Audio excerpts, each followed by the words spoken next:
때로는 우리 사람들이 살아가면서 사람들에게 상처를 받고 때로는 마음이 상해서 속상해서 눈물이 날 때도 있고, 또한 내가 원하는 일들이 잘 안 될 때도 있어요. 그때마다 우리는 우리의 삶을 한번 돌아보게 됩니다. 평소에는 잘 생각하지 않는 사람들을 생각하기도 합니다. 그러면서 내 인생을 후회하기도 하고, 내 인생을 다시 한번 생각해 보기도 하고, 나만 힘든가? 다른 사람도 다 힘들지 않나? 그러면서 내 자신을 다시 한번 추스리면서 결심을 하고 다시 한번 힘을 내야지, 이렇게 삶을 돌아볼 때가 종종 찾아옵니다. 여러분, 그런데 우리가 이렇게 삶을 돌아볼 때 우리는 이것을 하나님의 시간이라고 말을 합니다. 하나님께서 우리 믿는 자들의 인생에 관여하시는 때, 이때가 바로 하나님의 시간입니다. 여러분, 오늘 우리가 읽은 본문에 보면 하나님께서 한 여자의 인생에 관여하십니다. 하나님께서 그 여자의 인생을 잠시 멈추게 하십니다. 그리고 하나님의 시간이 그 여자에게 나타납니다. 그 여자는 그동안 보지 못했던 것을 보게 되며 그동안 깨닫지 못했던 것을 깨닫게 됩니다. 여러분, 오늘 말씀을 통해서 하나님의 은혜를 경험하시는 저와 여러분들이 되시기를 주님의 이름으로 축복합니다. 오늘 말씀의 제목은 따라 하시겠습니다. 하나님의 시간. 네, 하나님의 시간. 우리가 첫째로 하나님의 시간에서 기억해야만 되는 것이 있는데, 다시 한번 따라 하시겠습니다. 하나님을 바라보게 한다. 하나님의 시간은 하나님을 바라보게 합니다.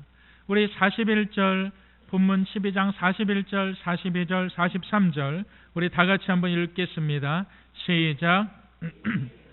헌금함에 대하여 앉으사 무리가 어떻게 헌금함에 돈을 넣는가 보실세. 여러 부자는 많이 넣는데 한 가난한 과부는 와서 두 렙돈 곧 한 고드란트를 넣는지라. 43절. 예수께서 제자들을 불러다가 이르시되 내가 진실로 너희에게 이르노니 이 가난한 과부는 헌금함에 넣는 모든 사람보다 많이 넣었도다. 아멘. 오늘 본문의 배경이 기록되어져 있는 것은 여러분들 아시다시피 유대인들의 그 성전입니다. 유대인들의 성전에서 예수님께서 특별히 보여주시는 것은 바로 여인들의 뜰입니다. 여러분, 이 여인들의 뜰, 이곳에는 유대인 남자와 여자만이 출입을 할 수 있는 그곳이었고, 이곳에는 성전의 창고가 있었던 곳입니다. 여러분, 당시에 우리는 지금 헌금을 할 때 이렇게 헌금 바구니를 이렇게 헌금위원들이 안내를 하면서 이렇게 헌금을 합니다. 당신은 어떻게 헌금을 했을까요? 여러분, 한번 그림을 보시겠습니다. 그림을 한번 보여주세요. 네, 됐습니다. 여러분, 이게 예수님 당시 때 헌금함의 모습이에요.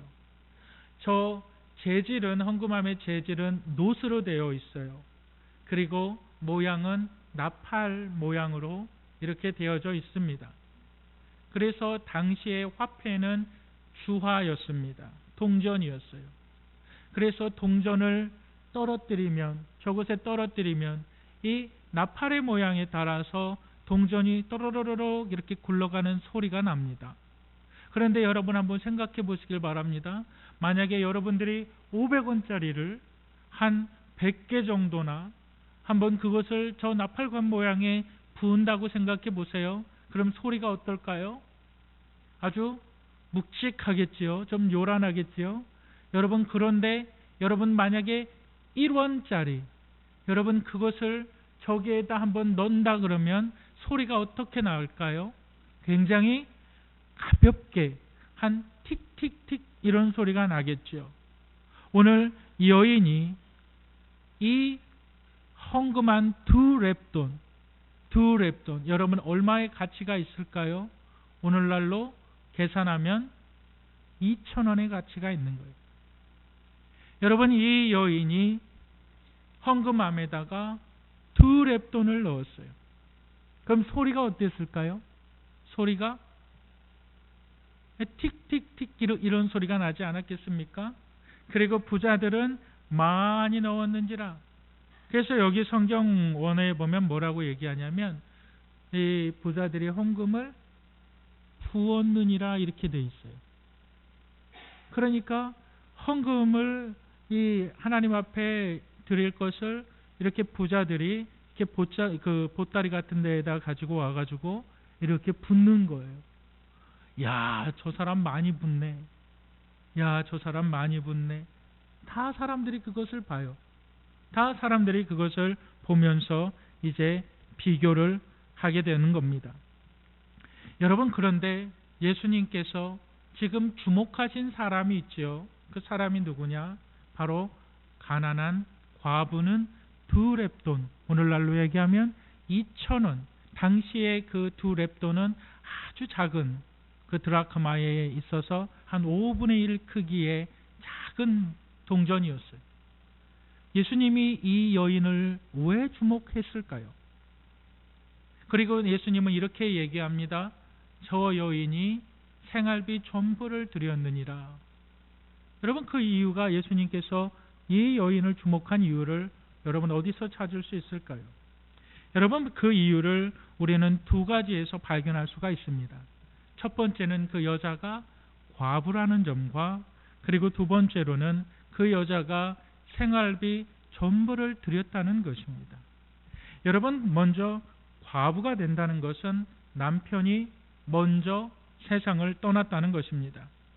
그리고 이스라엘 당시 사회에서는 오늘날도 마찬가지죠. 오늘날은 그렇게 심하진 않지만 여성이 뭔가 어떠한 자신의 지위를 주장할 수 없는 사회였습니다. 억울한 일을 당해도 여자가, 과부인 여자가 어디 가서 호소할 때가 마땅히 없었습니다. 그렇기 때문에 신명기서에 보면, 모세의 율법서에 보면 이스라엘 백성들은 유대 공동체에서는 마땅히 과부를 법으로 돌봐줘야만 하는 책임이 있었습니다. 누가 과부다, 그렇다면 그 자녀와 그 과부를 유대 공동체는 돌봐주어야만 했습니다. 그런데 생활비를 2렙돈을 하나님 앞에 드린 그 여자, 그 과부, 2렙돈, 2,000원의 그 2렙돈이 생활비 전부라고 말을 하면 유대 공동체는 이 과부에 대해서 전혀 신경을 쓰지 않는다는 거예요. 당시 이스라엘 사람들은 마땅히 돌봐야 될 과부에 대해서 전혀 신경 쓰지 않았다는 거예요. 그러니까 그 2렙돈이, 그 2,000원이 생활비 전부였다는 거예요. 얼마 전에 한 TV 프로그램에서 노숙자들을 이렇게 현장 취재라고 하는 그 프로그램이었던 것 같은데, 노숙자들을 이렇게 밀착 취재를 하면서 방영을 했던 것을 보았습니다. 그러면서 방송국 기자가, PD가 되는 사람이 한 노숙자에게 이렇게 질문합니다. 이렇게 하루 종일 이렇게 폐지 줍고 이 캔 같은 거, 이런 거, 병 같은 거 주워서 하루 종일 주워서 얼마를 벌으십니까? 여러분, 얼마 벌을 것 같아요? 그러니까는 그 노숙하시는 그 폐지 주우시는 그 분이 보통 3,000원 법니다. 하루 종일 돌아야 보통 3,000원 법니다. 정말 많이 벌을 때는 5,000원 법니다.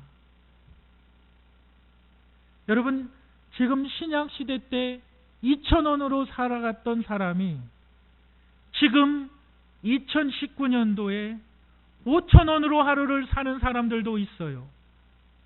식사는 어떻게 하십니까? 무료 급식차가 어느 날, 며칠 날, 몇 시에 어디에 오는 거를 다 알고 있어요. 그러면 선생님, 이렇게 폐지나 이런 거, 캔 같은 거 줍지 말고 차라리 그 공사장에 가서 일을 하시는 것이 어떻습니까? 왜 안 해봤겠습니까?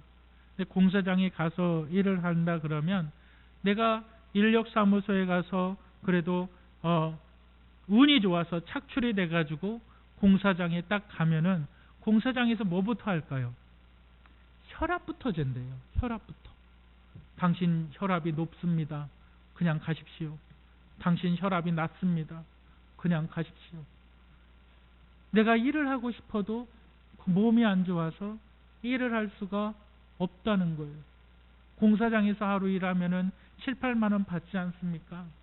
정말 그거면 큰 돈인데 정말 그렇게 해서라도 내가 일을 하고 싶은데 가면은 간호사들이 병원에서 이렇게 나와가지고 혈압부터 이렇게 재가지고 당신 혈압이 높습니다. 일을 써주지를 않는다 그럽니다. 여러분, 이 사람의 소망이 있겠습니까? 여러분, 이러한 분들이 이 사회에 대한 소망이 있겠습니까? 여러분, 이 여인이 유대 사회로부터 보호받아야 되는 여인이 보호받지 못했을 때에 이 여인은 소망을 가질 수가 없었던 것입니다. 그리고 나서 이 여인이 바랬던 것이 있어요. 도저히 살 길이 막막합니다. 여러분, 바로 그때에 도저히 살 길이 막막한 그때가 하나님의 시간이라는 거예요.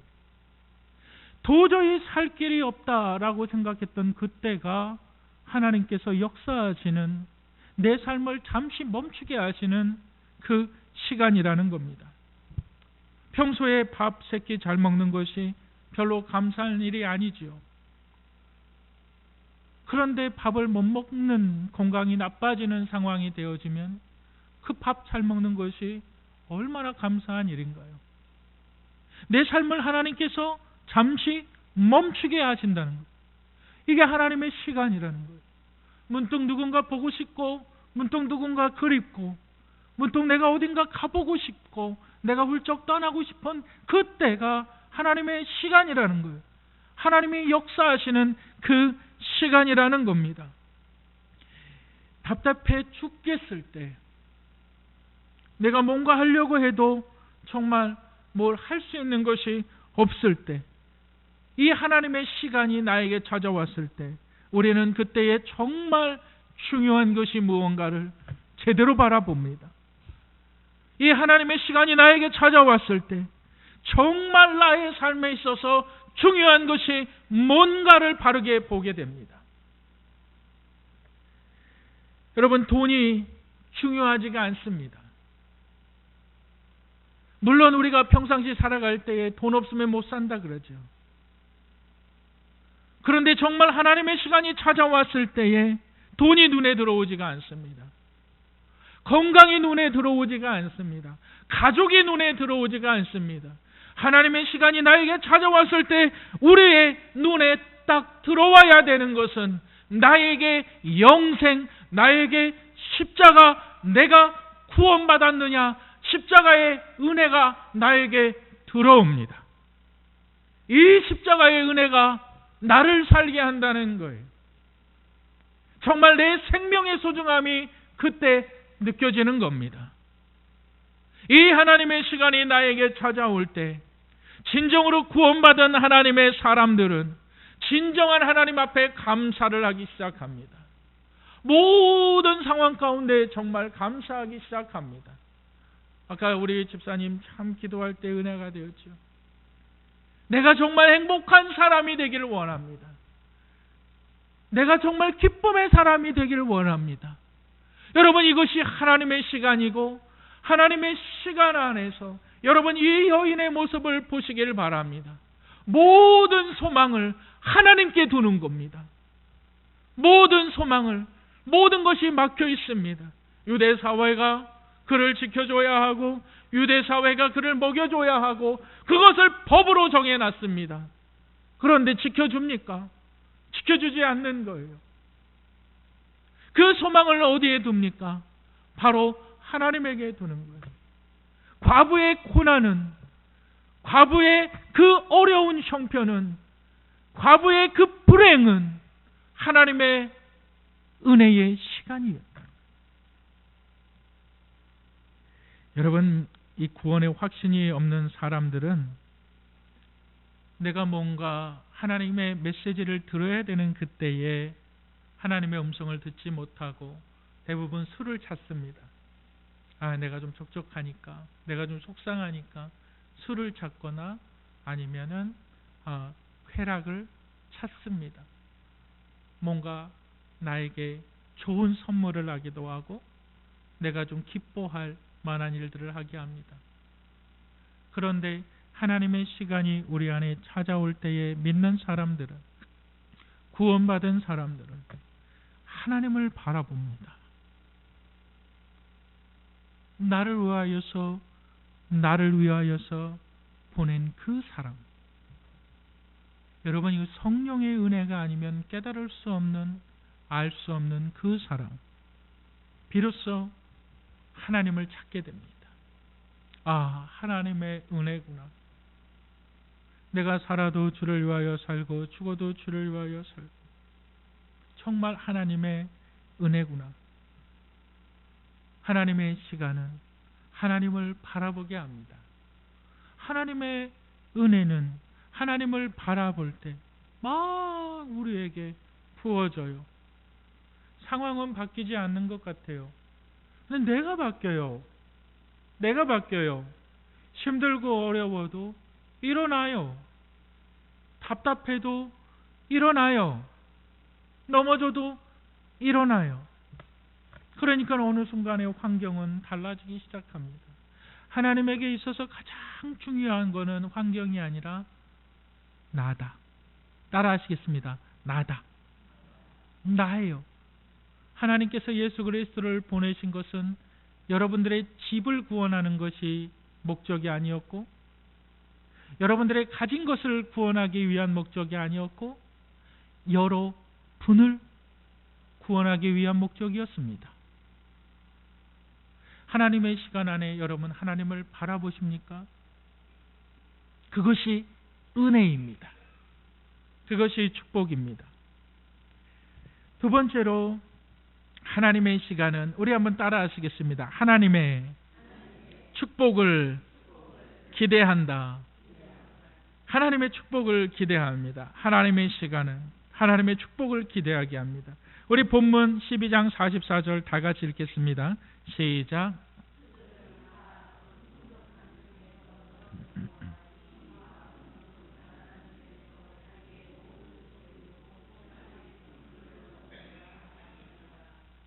$2,000의 그 생활비 전부를 하나님 앞에 드렸느니라.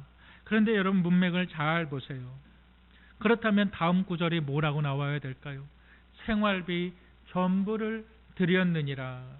그 다음에는 이 여자가 죽었느니라. 이렇게 나와야 문맥이 맞는 거예요. 그렇죠? 왜 그렇습니까?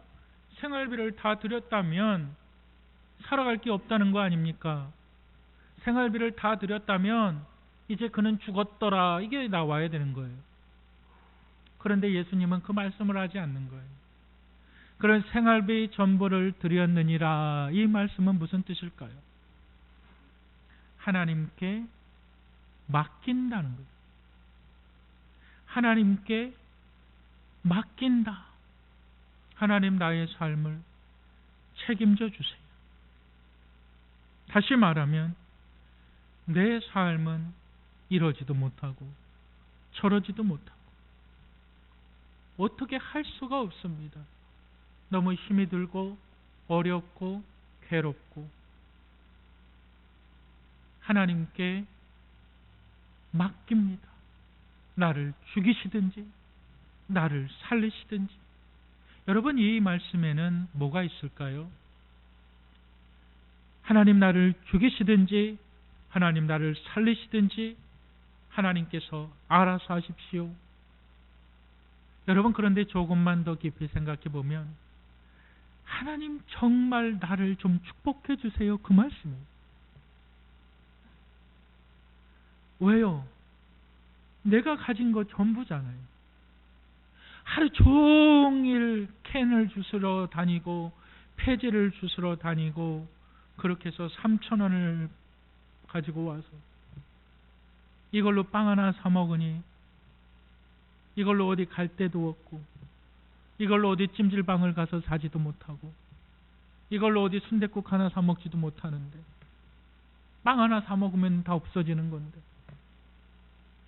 차라리 하나님 앞에 드리자. 하나님께서 나를 죽이시든지, 하나님께서 나를 살리시든지, 하나님 당신 알아서 하십시오.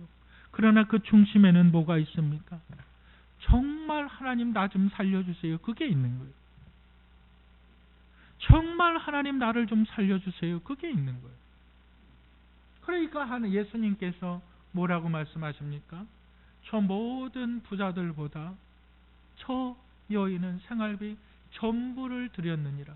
그 마음에 뭐가 있다는 거예요? 주여, 나를 도와주세요. 그게 있다. 여러분, 본문의 내용은 두 가지의 부귀가 있고 두 가지의 빈곤이 있다는 사실을 말씀하고 있는 거예요. 우리의 주머니에 아무리 돈이 있고 살 길이 있다 할지라도, 여러분들의 식탁이 아무리 잘 차려져 있다 할지라도 가난할 수가 있습니다. 물질적으로 많은 재물이 있어도 영적인 부요함은 없을 수 있다는 것. 그러나 반면에 물질적으로 내가 많은 것을 가지고 있지 않아도 영적인 부요함이 있다 이거예요. 저는 이 말씀을 준비하면서 정말 우리 성도들이 영적인 부요함과 물질적인 부요함의 그 밸런스를 맞출 수 있는 삶을 사시기를 축복합니다. 하나님의 은혜가 우리의 삶에 충만히 임하기를 주님의 이름으로 축복합니다. 한 신실한 여자 성도가 생각지도 않게 유산을 물려받게 돼요. 그 유산이 자기 몫으로 얼마를 받게 되냐면 5억을 받게 됩니다. 엄청 큰 돈이죠. 5억을 받아서 이 여인이 자기가 가난할 때에 하던 습관대로 그 5천만 원을 11조를 하게 됩니다. 그리고 나서 한참 지난 후에 그 여자가 세상을 떠나서 그 여자의 유품을 정리할 때 일기장이 나와요. 그 일기장. 근데 그녀의 일기장에 이렇게 딱 보다 보니까 그때 유산을 받고서 5천만 원을 헌금했던 그때의 글이 적혀 있었는데, 뭐라고 적혀 있냐면 이렇게 적혀 있어요. 자, 만변하기 전에 어서 빨리 드리자. 영어로 얘기하면 quick before my heart get hard 이렇게 돼 있어요. 내 마음이 단단해지기 전에 빨리 드리자. 여러분, 지난주에 제가 우리 해밀 장학회에 대한 모금을 한다 용지를 나눠드렸죠. 몇몇 분들이 용지를 작성해 주셨어요. 참 감사드립니다. 10,000원도 좋고 20,000원도 좋고 30,000원도 좋고, 여러분 정말 이 나라의 청년 실업 문제가 어렵잖아요. 뭔가 우리 교회가 사회를 향하여서 힘을 쓸 수 있는 교회가 되면 좋겠습니다. 교회는 사회 복지에 힘을 써야 되며, 청년들과 우리 젊은 사람들, 우리 아까 이강태 집사님, 특별히 젊은 사람들이 많아지면 좋겠습니다. 투자를 해야죠. 우리 교회 젊은 사람들에게 어떤 투자한 것이 하나도 없어요. 투자를 해야죠. 여러분들 힘을 모아주시기를 바랍니다. 제가 미국에 있을 때 공부할 때 참 고마운 교회가 있었어요. 그 메릴랜드에 있는 베다니 장로교회라고. 제가 다니는 학교가 버지니아에 있었는데 그 메릴랜드에서 버지니아까지의 거리가 한 3시간 한 반 정도 걸립니다. 그런데 이 메릴랜드에 그 위치한 그 베다니 장로교회 교인들이 그 교회 이제 장로님들 집사님들 1년에 한 번씩 꼭 학교에 방문을 해요. 그런데 그 승합차에다가 쌀을 가득 싣고 옵니다. 쌀 있잖아요. 쌀 한 포대씩. 그러면서 유학생들에게 그 쌀 한 포대씩 다 나눠줍니다. 그리고서 큰 잔치를 베풀어줘요. 그날은 고기 실컷 먹는 날이에요. 여러분, 유학생활 하는 게 결코 그렇게 녹록지 않습니다. 얼마나 힘이든지 아십니까? 그런데 누가 쌀 한 포대 이렇게 갖다 준다고? 정말 그거는 생명의 양식이에요. 정말 그거 생명의 양식이에요. 제가 그 쌀을 몇 번이나 받아 먹었는지 몰라요. 제가 그 쌀을 보면서 우리 애들도 다 거기서 음식 먹으면서 너무 즐거워했어요. 저는 이 일이 우리 교회가 해야 되는 일이라고 생각을 해요. 우리 권영균 집사님 저기 앉아 계시고, 우리 김준성 집사님 앉아 계시고, 하실 수 있는 분들이 하실 수 있는,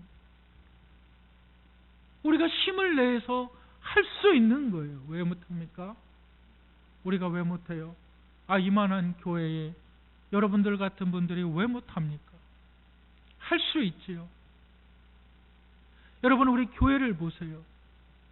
우리 교회 정말 음악 잘하는 우리 윤빈이도 있고, 또 공부 잘하는 우리 재혁이도 있고, 재영이도 있고, 얼마나 신실합니까? 한 번도 시간을 어긴 적이 없어요. 얼마나 신실한지 몰라요. 또 우리 영어 잘하는 예은이도 있고. 여러분, 얼마나 우리 청년들이 많이 있습니까? 이들을 위해서 우리가 헌신하고 이들을 위해서 우리가 투자한다면 여기에서 훌륭한 사업가도 나오고, 여기에서 훌륭한 정치가도 나오고, 여기에서 훌륭한 지식인도 나오고, 그래서 하나님께서 우리 영생교회를 또 축복하세요. 여러분, 여러분들의 삶에 하나님의 시간이 온다면 하나님께 헌신하시기를 주님의 이름으로 축복합니다. 여러분들의 시간 안에 내가 문득 내 삶을 되돌아봐야 되겠다. 여러분들의 삶에 내가 문득 내 건강의 문제를 한번 진찰받아야 되겠다. 여러분들의 삶에 어떤 큰 기쁨의 일들이 생긴다면 하나님께 큰 헌신을 하시기를 주님의 이름으로 축복합니다. 오늘 본문의 말씀이 그것이에요. 여러분, 본문의 말씀은 부자는 많이 드리었고 이 가난한 자는 적게 드리었고 하나님께서 이 중심을 보신다. 너희들도 중심을 보는 그러한 헌금 생활을 해라. 헌금에 대한 얘기가 아닙니다. 사실은 이 본문에 대한 말씀은 정말 하나님이 너희를 축복하는 그것을 경험하라. 그러면 너희가 어떤 삶이 되어야 되겠느냐? 하나님의 역사를 경험해라. 하나님의 은혜를 경험해라. 하나님께서 너를 살게 하시는 것을 경험해라. 이 말씀입니다. 여러분, 인생에 아까 우리 권태국 장로님 그 어메이징 그레이스, 나 같은 죄인 살리신 여러분들의 인생이 그 찬양을 하는 인생이 되시기를 주님의 이름으로 축복합니다. 우리 한번 로마서 8장 32절 한번 읽겠습니다.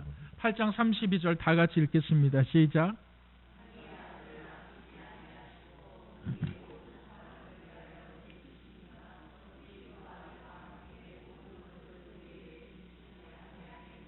다른 말로 얘기해 볼까요? 하나님이 어찌 너희를 축복하지 않겠느냐 이 말이잖아요. 그걸 비교를 하잖아요. 그 독생자를 내어주신 하나님의 사랑이 왜 너를 축복하지 아니하겠느냐 이 말이잖아요. 여러분, 이 말씀이 여러분들에게 도전이 되고, 이 말씀이 여러분들의 삶의 힘이 되고, 이 말씀이 여러분들의 삶의 목적이 되기를 주님의 이름으로 축복합니다. 이 말씀을 지켜나가시기를 주님의 이름으로 축복합니다.